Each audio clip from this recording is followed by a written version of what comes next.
de récents scandales sur la maltraitance des personnes âgées dans les EHPAD, mais également l'annonce d'environ 11 milliards d'euros d'aides sociales non réclamées, nous poussent à dénoncer la maltraitance exercée tant sur ma belle-mère que sur notre couple. Depuis 7 ans, le bailleur social Paris Habitat exerce sur notre couple d'aidants familiaux un chantage à l'expulsion. Paris Habitat veut nous expulser de l'appartement dans lequel on se trouve actuellement, c'est-à-dire expulser 3 personnes, 2 retraités dont une dépendante. Pourquoi? Parce que Paris Habitat refuse de prendre en compte la présence de Marie qui vit ici avec nous depuis 7 ans. Il refuse de régulariser le bail et sans faire de propositions adaptées à notre situation, il veut à tout prix nous reloger ailleurs, ce qui sera une épreuve pour Marie. Au fil du temps, cet objectif va devenir un acharnement démesuré qui, bien évidemment, en tant qu'aidants familiaux avec la charge de Marie, nous pourrit la vie et c'est rien de le dire. Et je répète, c'est à Marie que Paris Habitat fait du mal. Paris Habitat a même écrit: s'occuper de votre belle-mère est un choix personnel, rien ne nous oblige d'en tenir compte. Le dossier est en règle, une signature, nous ne demandons rien d'autre. Nous sommes dans un 3 pièces qui correspond à 3 personnes avec 2 petites chambres. Paris Habitat estime que nous sommes 2 personnes et veut nous reloger dans un 2 pièces avec une chambre pour 3. D'ailleurs, de l'avis de 3 médecins experts, ils ont tous estimé que Marie ne serait jamais aussi bien avec nous, ailleurs qu'avec nous, et qu'il fallait la laisser là. Je vous présente Marie, 95 ans, agricultrice retraitée, diagnostiquée Alzheimer, sous assistance respiratoire, totalement dépendante, incontinente, avec de multiples pathologies qui nécessitent une assistance 24 heures sur 24.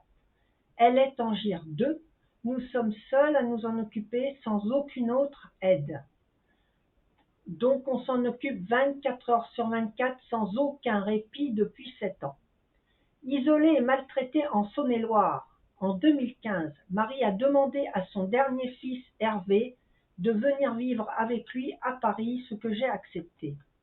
J'ai abandonné mon emploi et Hervé le sien pour accompagner Marie dans sa fin de vie qui était, au dire des médecins et à l'époque, et vu son état de santé, très proche. Je suis son fils Hervé, reconnu aidant familial par la MDPH de Paris et je ne suis pas rémunéré. Et moi, je m'appelle Christiane et je suis, selon les souhaits de Marie, son auxiliaire de vie non rémunéré. J'ai dû prendre ma retraite anticipée par obligation en 2017. Je vis dans cet appartement depuis 60 ans. Ma grand-mère, ma mère, mon père et mon frère, dernier titulaire du bail, sont décédés ici. Hervé m'a rejoint il y a 30 ans et Marie il y a 7 ans. Au décès de mon père en 2001, Paris Habitat a déjà tenté de nous expulser parce que mon frère était handicapé. Et depuis le décès de mon frère en 2012, il tente à nouveau de nous expulser. Usant d'un pouvoir illimité, tous les moyens sont bons à Paris Habitat pour nous refuser un bail et nous pousser à la rue.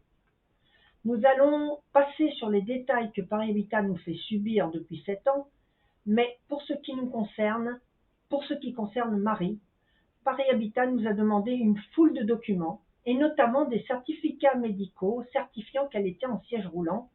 Je rappelle qu'elle a 95 ans et que même si elle n'était pas en siège roulant, elle ne bouge pas comme à 20 ans. Voici comment pratique Paris Habitat et ce qu'ils ont écrit dans un de leurs courriers en 2020.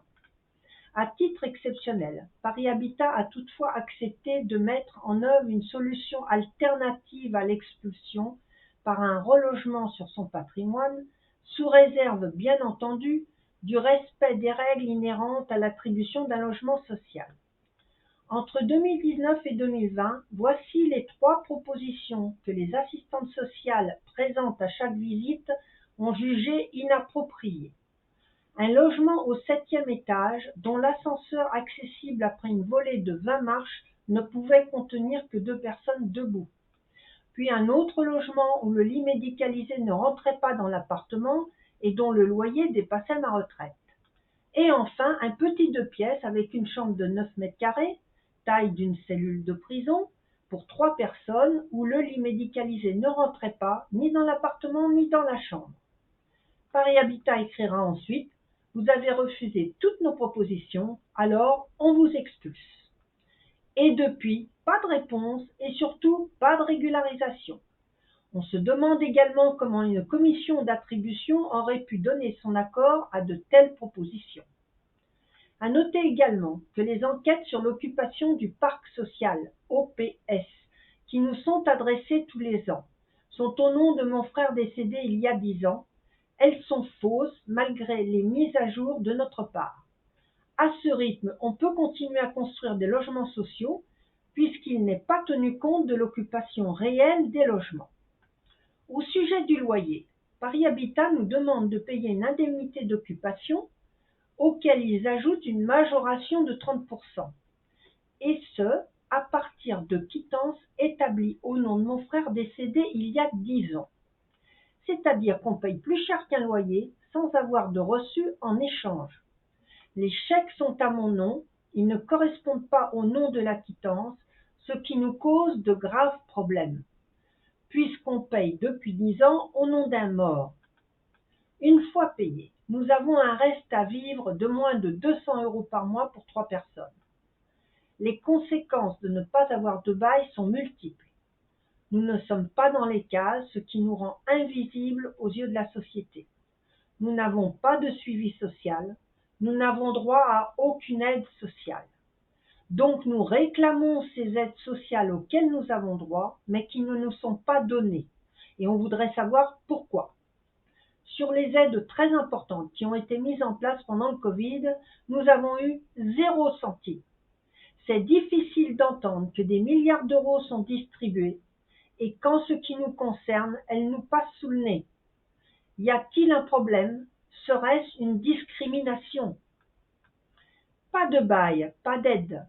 Sans bail, pas d'APL. Depuis 7 ans, cela représente la somme de 23 000 € selon la CAF.